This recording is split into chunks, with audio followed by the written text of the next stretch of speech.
In the early 80s, when Hollywood was flying high or going intergalactic, a couple of filmmakers dared to ask if they could make a film just as thrilling without ever leaving the ground. And this is for you.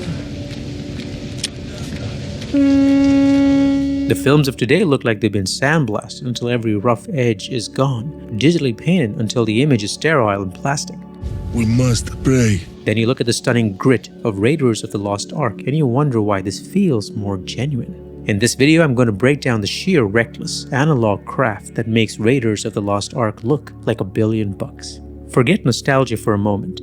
This film's look is an aesthetic choice, a photographic style born from a negotiation between director Steven Spielberg and his cinematographer Douglas Slocombe. Spielberg initially wanted the film to be dark, moody, and stylized. Think of classic black and white film noir.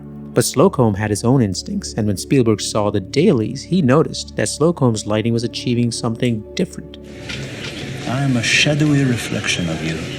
Spielberg learned that Slocombe's natural tendencies were better for the kind of zany, globetrotting adventure they were making. The film found its look because the director let his director of photography teach him something new. It's important to understand the format Slocombe used. This was anamorphic cinematography with a 2.39:1 aspect ratio, but with an incredible depth of field. Depth of field is how much of the image from foreground to background is in sharp focus. He was using a smaller aperture opening. This reduces the amount of light hitting the film, and to compensate, Slocombe relied heavily on two things: hard lights, and the hardest light you know, the sun itself. Through here and made a beam that came down on the floor here. The use of the sun, even artificially, is what gives Raiders its iconic look.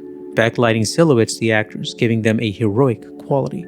It makes the lighting filtering through the dust and heat of the desert air visceral. This is a classical, almost painterly lighting applied to a pop adventure film. When most directors can't look away from their monitors and cinematographers panic without one, Douglas Slocombe calmly shot Raiders without even a light meter. He relied on years of experience and instinct. He mapped sunlight with a compass and watched how it moved through the day. Every shot was planned around what nature gave him. That is why the light never looks staged. The specific combination of hard lighting and depth of field is a sense of epic scale that modern films often miss. The film feels massive because you see everything all the time, always in focus. Spielberg had a reputation for going over budget. Lucas challenged him to shoot this film in 85 days, so this time Spielberg came more prepared than ever before. He shot Raiders of the Lost Ark in a blistering 73 days. How do you make a $20 million movie look like a $40 million movie? You shoot fast. Spielberg demanded about 35 setups a day when shooting outside in places like Tunisia. Think about that for a second. The energy you feel, that breakneck pace, is not just in the editing, it's in the very way the camera was put down, framed, and picked up again 20 or 30 times a day. This rapid-fire pace was only possible because Slocombe and his crew were a well-oiled machine. Slocombe was in his 60s but moved with the speed of a younger man. Spielberg worked with extensive storyboards that plotted out almost every single shot. Large set pieces and complex action could be executed quickly because the crew knew exactly what the director needed. The film is edited by Michael Kahn to feel like a train that's lost its brakes. This relentless, focused efficiency is baked into the DNA of Raiders. Every scene tells a story in the fewest possible shots. The film wasn't designed to launch a cinematic universe or reverse engineer from toy sales. It was a movie made by two friends who were just excited about the idea. They didn't feel the need to iron out the characters' flaws or explain every plot point. Lucas and Spielberg were adamant that the picture be made practically. Take the stunts. The famous truck chase sequence is one of the greatest pieces of action choreography ever put on film, period. In the original storyboards, Indiana was supposed to grab the tailpipe with his whip and then climb back onto the truck. Stunt coordinator Glenn Randall came up with a more desperate idea. Let Indy crawl underneath while it roared ahead. It's a genuine showstopper because you know it's happening. Watch the boulder chase again, no slow motion. The boulder is real, 22 feet wide, built from fiberglass and wood, rolling at a real man. Harrison Ford ran for his life about 12 times. The Wells of Souls set really had over 7,000 real snakes. For the wider shots, they ran out of snakes, so they cut garden hoses to different lengths and threw them in. Look for them. Even the set pieces that seem technically impossible are combinations of physical props and traditional visual effects. They did not build a functioning flyable plane, they built a plane not to fly, but to generate danger with its deadly propeller blades. The film also used matte paintings, a traditional technique where an artist paints an extension of a set onto glass and the painting is photographed alongside the live action, making the Nepal mountains look impossibly grand. The film's climax, the opening of the arc, was also all physical. The storm and the lightning flashes were achieved using cloud tank photography, where miniature clouds were created by injecting white paint into a water tank and filming the flowing results. So how do you end a crazy film? Make it even crazier. The melting face finale was an ingenious rig designed by Chris Wallace. They took casts of the actors' faces, the same substance dentists use, and built gelatin and wax skins over stone skulls. Then they simply applied heat to slowly melt the faces over about 10 minutes. It's imperfect, but it will get a reaction out of you.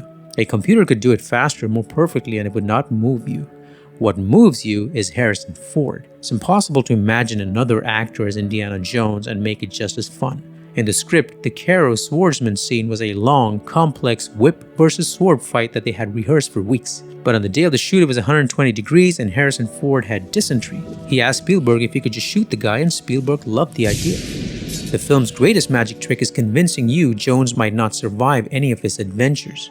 He gets beaten, shot, dragged, and exhausted. He's grumpy and constantly improvising. And that's why when he does win anything, it feels earned, and we cheer for him like he's a running back.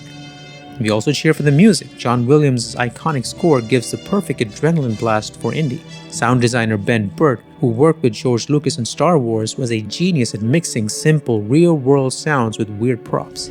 He gave the film its signature Foley, from the crack of the whip to the terrifying hiss of the snakes and the ark's supernatural crafted sound. I also can't think of Raiders without Karen Allen's incredible screen presence.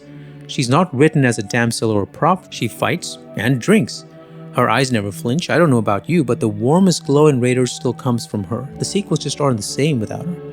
When Spielberg finished shooting, he learned a critical lesson. The only way to tackle a massive production like this was to move quickly and lean on the established craft of his crew. That's the formula he continues to use to this day. He said that if he had more money or time, the film would have been pretentious. The look and feel of Raiders of the Lost Ark endures because its appearance is not dependent on nostalgia. It was born old and stayed young. Still looks priceless because it was built from the oldest trick in the book, Real Everything, and let the camera tell the truth. The more you learn about how it was made, the better it looks. Come, look here, look. Sit down. Come, sit down. This film proves that devotion to the real is the most powerful special effect in the world. The films we remember aren't the loudest or the most polished. They're the ones that dare to look life straight in the eye and keep rolling. If you want to support this channel, watch my film, links in the description. And if you enjoyed this video, whip that like button, dig up your thoughts in the comments, and subscribe.